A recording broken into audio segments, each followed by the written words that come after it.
when it comes to the guests, we see ourselves as the curators of content more than anything. We don't need to be the experts there. We're comfortable now. It wasn't always like this to almost be like the dumbest guys in the room. When you're hosting a podcast, you don't have to know everything about a topic being discussed. Learning with your audience can be a great way to create a community. The transparency thing is actually like probably the best gift you can give yourself. It's almost like ask the dumb questions, but they're not dumb questions because it's probably 80% of the audience is thinking the same thing.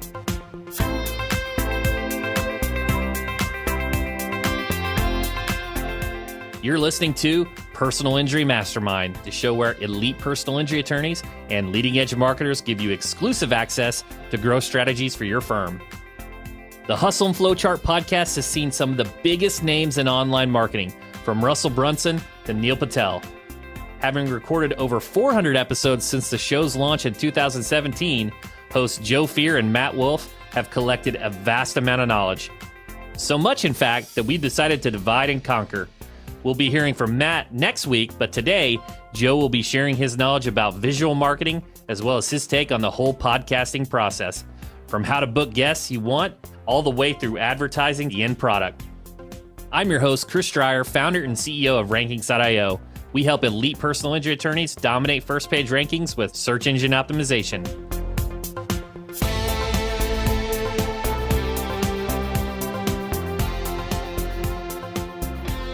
Being at the forefront of marketing is all about understanding people. So let's get to know our guest. Here's Joe Fier, co-founder of Evergreen Profits and co-host of Hustle and Flowchart.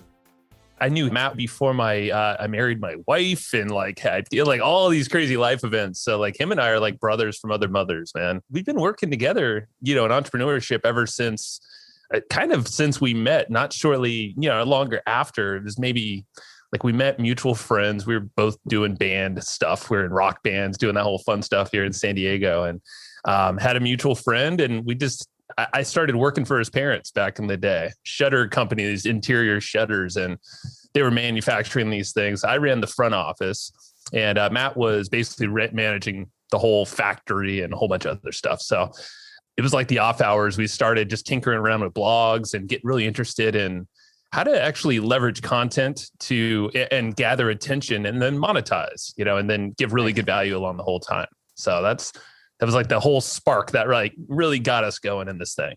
That's amazing. And was he the type of person that you would read a book like Rich Dad, Poor Dad or one of those types of books, and then you guys would go discuss it and talk about it? Yeah, that purple book, Rich Dad, Poor Dad, it was given to me, I think originally me, and then I gave it to Matt immediately by one of the installers at that shutter company. And he was like, you guys seem like this is going to be interesting for you. Like, you're not made for employee work, basically.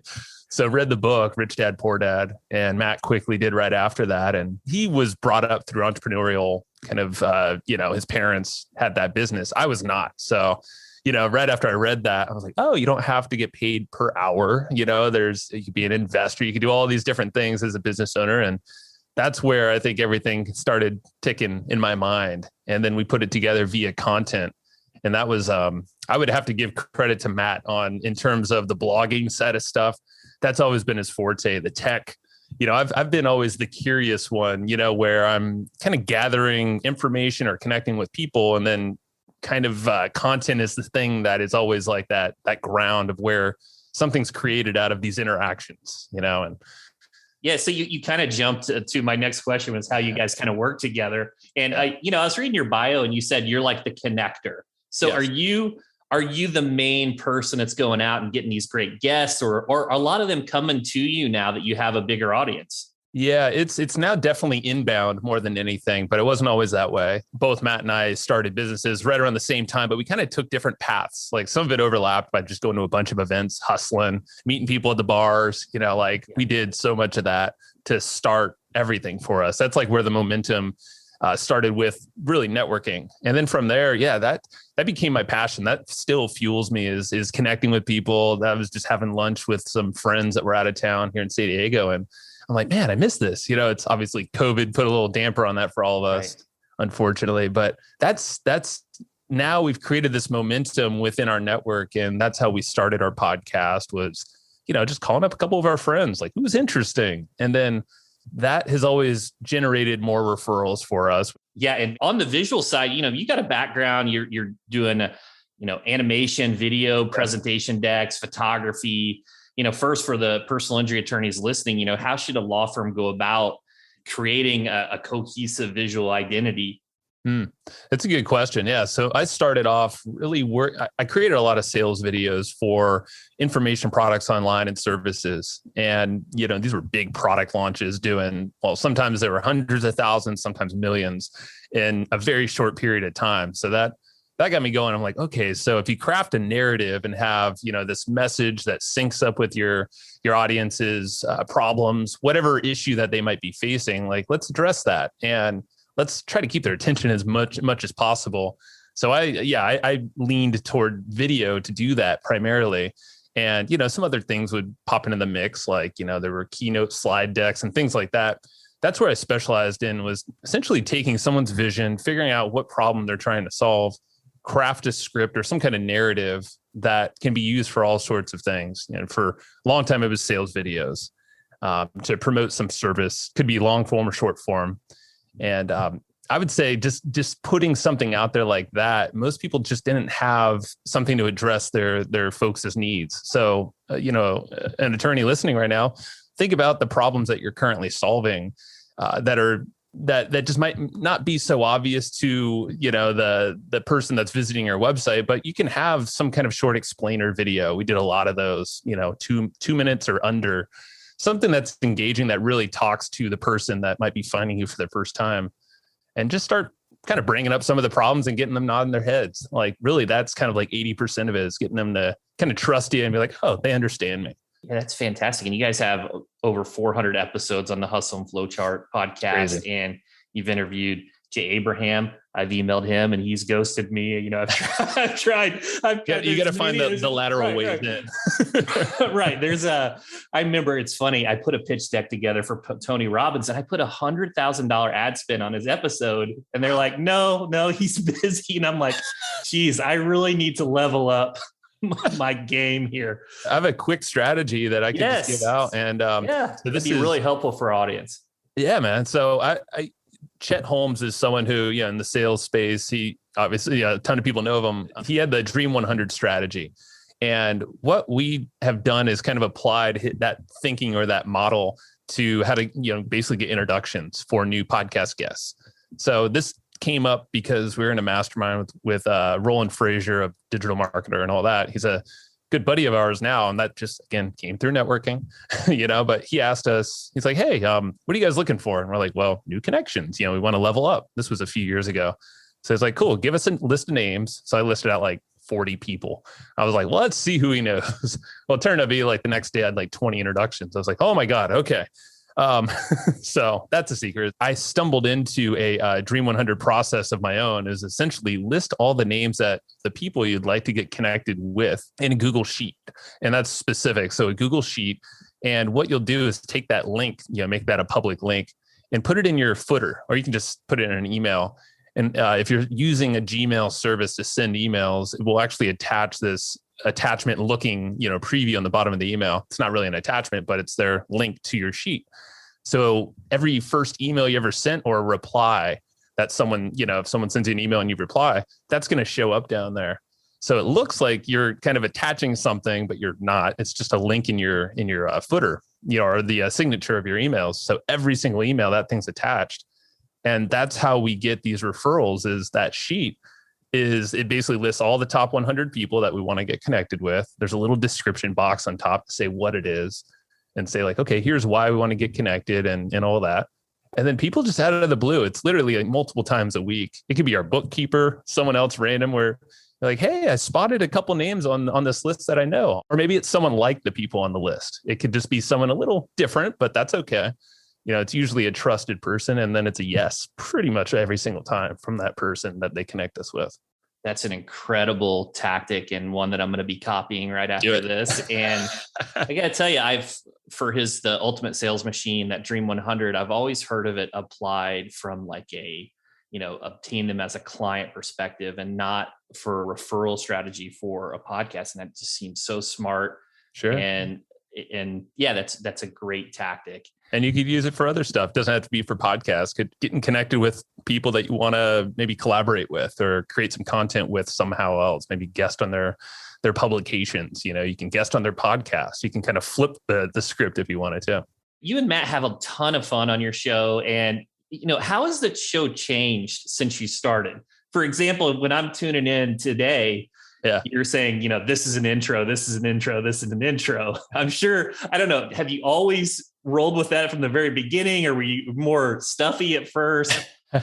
Definitely more stuffy at first, but we've been almost 5 years in now, and like you said, 400 episodes now or plus. It's crazy, but yeah, we've kind of we've gotten a lot more comfortable for sure, and we figured out what we enjoy talking about, what lights us up, what makes us curious, and it's chatting with just really interesting people that we find fascinating. It's not always the tactical marketers like we started with. So I would say that's a big change, is kind of got a little sick of the tactics. I mean, like we'll still talk about them, but we're thinking a lot deeper now into things like, bigger strategy, mindset, different things that help entrepreneurs become better entrepreneurs. That was the big aha moment for us, is like, if we're not having fun, it's not going to sound like fun for the other folks. And, that's not going to light us up. We ain't going to be keeping the show going if we're just going to be drudging through and making more business content without a lot of heart behind it. Right. I saw on the recent one today, the Elliott Rowe, mindset. Yeah. Just amazing. One of my good friends is well connected to him, and a poker player, and just incredible. Well, you have a cool story yourself, I heard about in pokers. A lot of luck there. A lot of luck there. a lot of work too. But yeah, Elliott's been great. And so it's people like him. Yeah. People that can like shift your perspective as an entrepreneur. And we're still laying a lot of marketing talk in there too. But, we're just, I think the fun is just coming out. Like, we're getting our whole website redone now, where, right now it's evergreenprofits.com, because that's our company name. It started that way. But now the podcast is completely taken over in terms of the brand itself. So we're just leaning into that, Hustle and Flowchart. And I think it's better, because it's our personalities coming out. This thing's going to be redesigned as like a beachy vibe. We have this office now, so we're leaning into the visuals.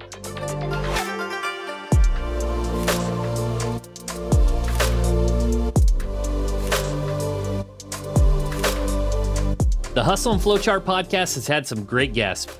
Perry Marshall, Michael Gerber, Neil Patel, just to name a few. I asked Joe what the pre-interview process looks like and how he and Matt prepare for their chats with such industry titans. So our show, we were doing interviews twice a week, but now we've dialed it down to once a week. We're doing interviews with a guest. And then the other episodes, Matt and I kind of riffing on a topic or with something that's going on in our business. We like to kind of just be super transparent. But in terms of preparation for a guest like that, we're going to use a whole bunch of resources, try to read the books as much as we can, but if not, we're going to skim it. We're going to use all the different things, like Headway is a good app for summarization for books. That's a newer one out there. Listennotes.com has, that's essentially a Google for podcast episodes. So if you go to Listen Notes, it'll essentially index where a guest has already been. And you can do your research and see the different topics they've talked about. The show notes usually have the bullet points of what's been in the episode. There's some really cool apps that are starting to come out with AI now as well, where it'll actually summarize the text of maybe a bunch of blog posts, or maybe there is some long form articles and stuff that some of these folks have written out there. They could start to kind of do a lot quicker. If you're short on time, there's a lot of ways to kind of shortcut it. But what we're doing when we're going through our research is looking for the gaps. Like I personally look for what's interesting to me, and then I figure out why is that interesting. So it's like, okay, what's the layer deeper?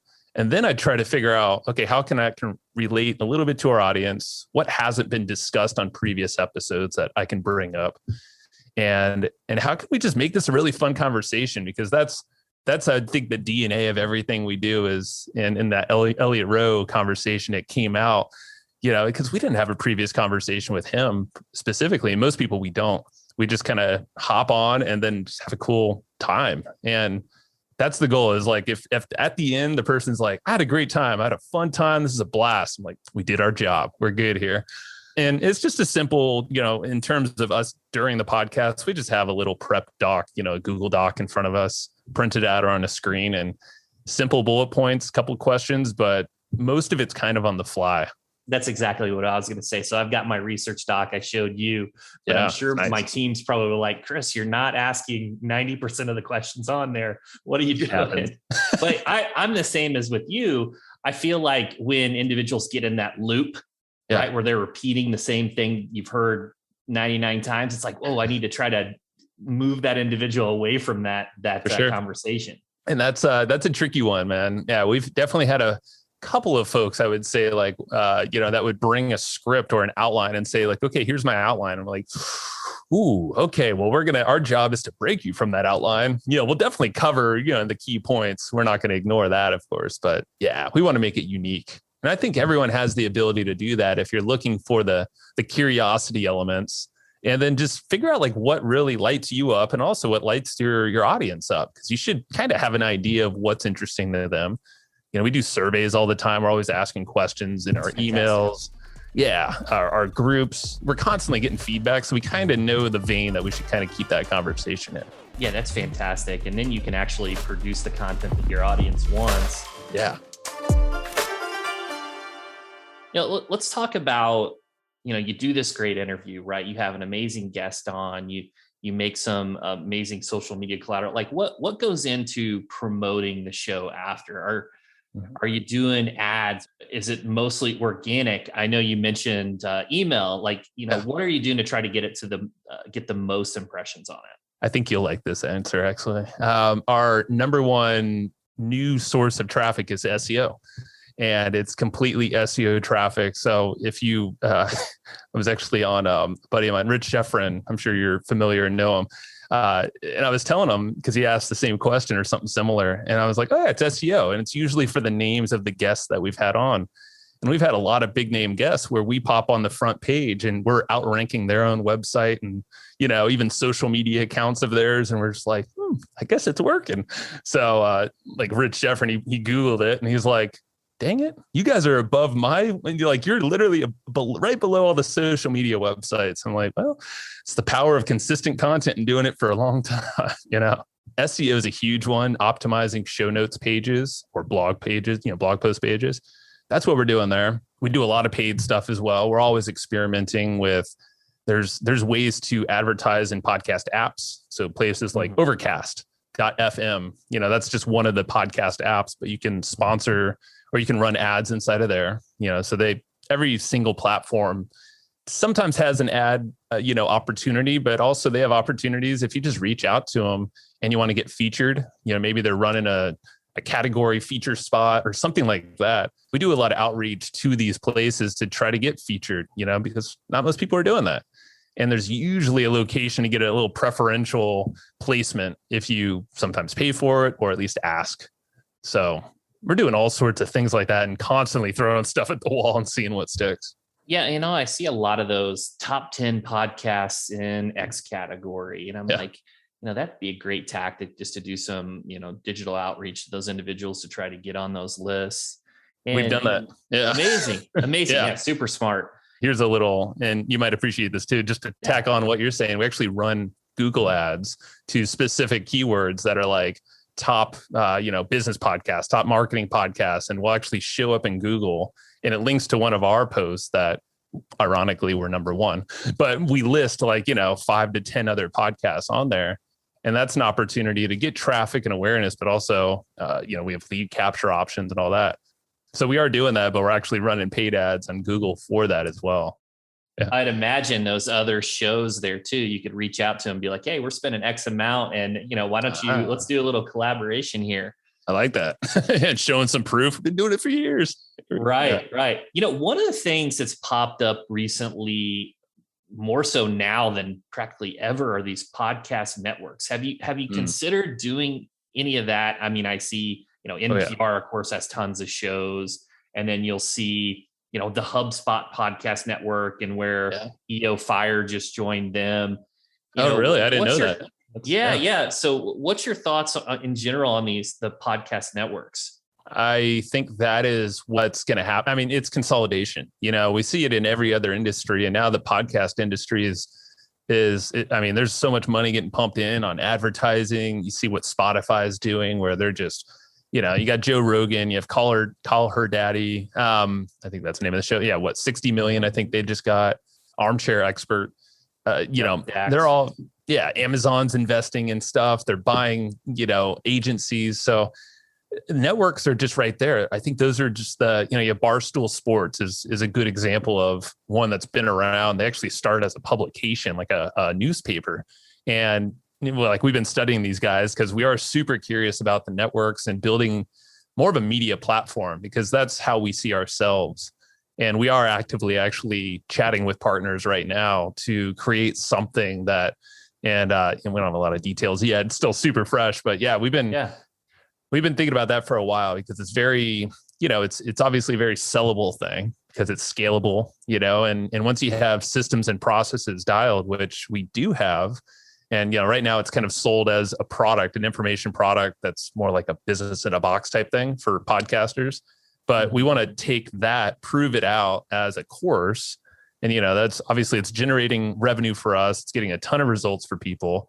And we do want to translate that, almost use that as a beginning ground, a way to maybe optimize podcasts, launch new ones, but then we could start to cherry pick and also outreach to relevant shows. But the idea, you can integrate content together when you do that. There's higher sponsorship opportunities. If you join a network, typically there's an opportunity to make more money, because if you're doing it alone, the rates to get paid on sponsorships are very low. It's something like $25 per 1,000 downloads. And it's like you'd have to be cranking downloads to make any substantial cash there. You're usually better off just doing an affiliate type promotion. So promoting someone else for a percentage, or selling your own services or products. That's where it's going, I think.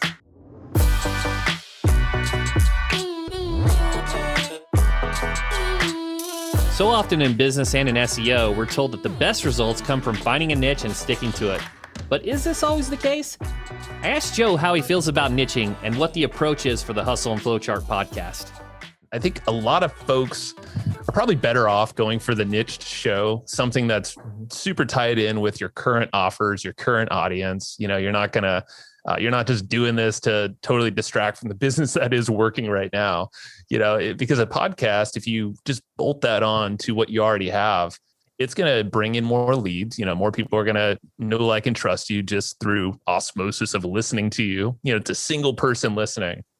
With podcasts, it's not like a group thing that we're sitting around listening to podcasts together. It's a very intimate kind of medium. And, through that, you're going to get more leads. If you have a nice call to action that takes to, like, something I would say for this type of podcast, have one consistent call to action at the beginning of the show, maybe mentioned throughout and at the end, that will lead to a page where they can either get a free report or some kind of free thing from you that's valuable, checklist. And then also on the same page, have an opportunity for someone to book a call or start that process. If they're just right now ready to take an action with you, join your services, they have a clear problem they want to solve and you're the person for them, give them the opportunity to go do something about that. There's a lot of small podcasts. I know a couple of them, or one stands out, where this guy fills a 200 person event when they were doing events in person all the time. Like, he was doing that consistently multiple times a year. I think he had like 500, 600 downloads per month. That's not that many for podcasts, but if you have a tight audience, that's really hanging on your every word, you can do a lot. So I would recommend that is probably like probably not 90%, but most people are doing that route. We took the route of more broad just because we want to do more of that media play and kind of build the platform. We monetize primarily through promoting other people's stuff. So, as affiliates primarily, or partnering. So having kind of a wider net allows us to hit on a lot of different interests. And then what we do is segment down into what are those interests. And then we can pair that up in our email follow-ups and other content and really sync up the right content to the right person, as long as we're segmenting correctly. Those advanced email tactics with logic and things like that. Yeah, exactly. Again, most podcasters aren't thinking that way, but if you think the podcast is the top of the funnel, what's happening next on the journey? Because that's really all you're doing, is you're creating a journey for these folks. And I feel like the podcast is almost like the most intimate way to do that. And if you have a clear path for the next step, then you're going to get pretty successful if you're consistent with it. I had another question in regards to, and you mentioned this briefly earlier. You said you changed up your cadence or distribution. You possibly went from a couple a week to a weekly show. What was the outcome of that? Did you see like a drop? Obviously, probably a drop in downloads just because you're not releasing as frequently. But what were some of the effects of changing up your cadence like that? So what we ended up doing is we shifted our podcast to still being 2 episodes per week, but now it's one guest episode and then 1 episode with Matt and I chatting about whatever it is, individual or with ourselves, just the 2 of us. And that was actually a demand or a request from our folks is like, hey, we want to hear more of you. We want to hear your insights, your takeaways from these conversations. And what are you thinking are the trends? What should we be thinking about? Because over time, I feel like every podcast, and this is what we've heard coaching a lot of podcasters, is that's common. People want to hear the person behind that's kind of directing the thing. And I don't think most podcasters really give time for that or think about that. But it's like, yeah, you have a unique perspective as well. You could be a shorter episode. That's fine, But having a podcast myself, I was like, when I look at my social media, I'm like, oh, I don't have any original thought leadership. It's all my guests, which is amazing. Right. And it's high quality content, but it's like, oh, it's all about them. So that's interesting. And I was just wondering, how that worked with the shift and how your audience, what kind of feedback you got from it.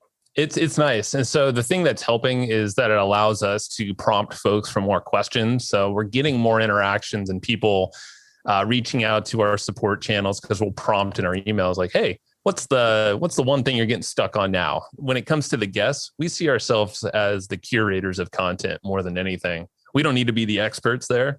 And I think that's kind of the biggest takeaway from doing this for almost 5 years is like being the curator, I think takes a lot of pressure off you in terms of needing to know everything. I want to kind of jump into what you said, being the curator, and you have these amazing guests. And has there been any time in the past where you did your research, but you get your guest on and you're just like, hey, I'm just not meshing? For example, you mentioned Roland Frazier, and I love Roland, but I remember there was a time that he was talking about one of his strategies to buy a business.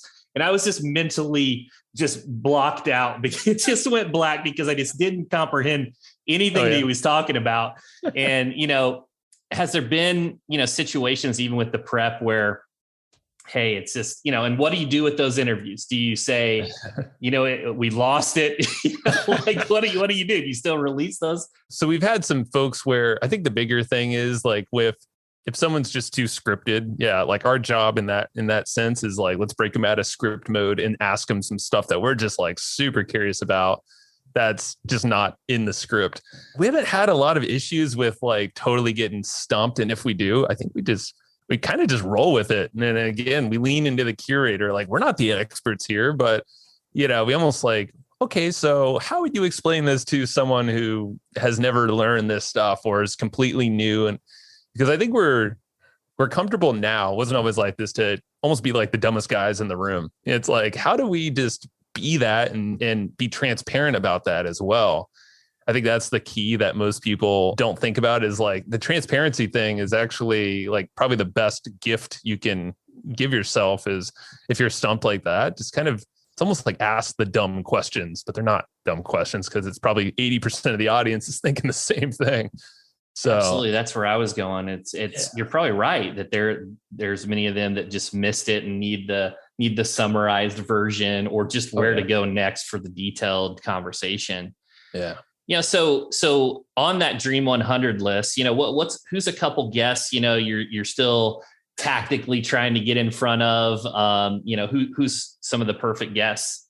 We have a whole list from, Robert Cialdini is one. We're actually getting the intro, I think it's today, from a mutual friend. So he happens to be, he's promoting his new book. So it's like times like that, people are more open to interviews. Like I know Tony Robbins, for instance, when he's publishing a book, he's going on those tours. Those are always times to kind of sink in. But I mean, we have people like Elon Musk on there. I mean, we have like the top dogs, but quick story on Elon is like, we got introduced to an old roommate of Elon from like middle or from a college or something that kind of had a loose connection, didn't work out. But like, it's things like that. And that came through our bookkeeper, actually. We're like, you never know who is connected to who, and that's like the what's the thing, the 27 connections of Kevin Bacon or something like that? It's like 7 even. Yeah. It's less. 7, yeah. Yeah. It's Kevin Bacon. Yeah. Yeah. I mean, so it's like, we have some moonshots out there, but we have folks like, Richard Koch. We've actually been in touch with him, but he's the 80-20 guy, basically, writing all the books, and he's extremely difficult to pin down. So we've been waiting for, it'll be a year and a half, because it's going to be next year now, because he's not doing any more podcasts this year. But it's people like that where it's like, ooh, like that's the one where we'll probably be in the middle of the night to record that, because there's a specific time. He lives in European time, so it's like things like that will bend for the name, but right. There's a lot of names that, I mean, there's a lot of Damon John, like there's folks like that who you probably get, because we actually know a few people that work with him, so it's like, it's kind of crazy how small the world is after you start thinking about, kind of like what you said, the degrees of separation of Kevin Bacon. Right. And even Facebook had that ability, like where you can see how connected you were for a while. And it was pretty impressive how tight we're all really webbed together now. Amazing. Yeah. And I was thinking with your Cialdini, that book as an influence. Yeah. I was thinking, I wonder if it would be weird to mail him a Christmas candy cane, just because you read his book. I know. Yeah. Who knows? But one final question here, what's next for your podcast? Like, what's next? Like, what's that big BHAG that you're shooting for? Well, you want to, first, it's YouTube. I would say more video focused content overall. That's why we got this studio. It's only a few months old. It's still getting put together, but it's opening the doors. I would say, really leveraging YouTube and that algorithm and getting established enough there to really grow our brand. Yeah. And we're getting a lot of help. We're doing some paid stuff, organic stuff, but I'd say the BHAG is to essentially just get to the point where we're starting to get that organic growth, because there's kind of a tipping point. We're studying a lot of the creators. There's some interesting ways to get engagement on YouTube that a lot of marketers or direct response type folks aren't really leveraging.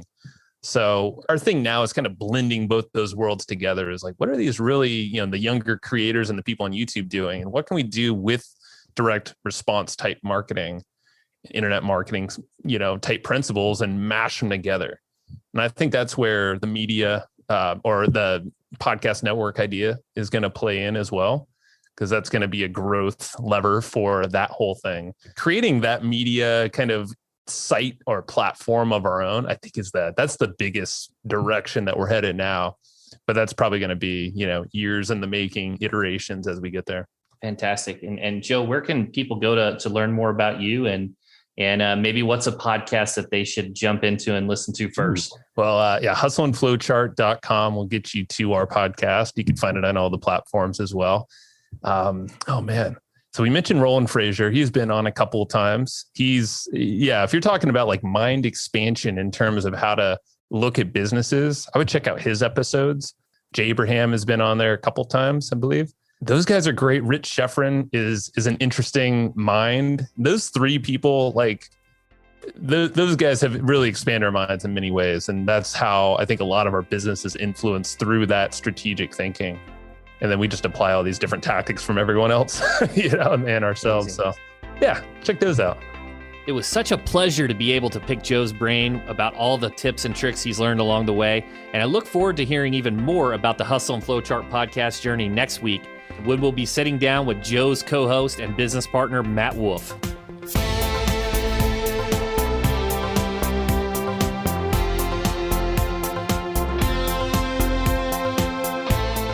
I'd like to thank Joe from Hustle and Flowchart for sharing his story with us, and I hope you gained some valuable insights from the conversation. You've been listening to Personal Injury Mastermind. I'm Chris Dreyer. If you like this episode, leave us a review. We love to hear from our listeners. I'll catch you on next week's PIM with another incredible guest and all the strategies you need to master personal injury marketing.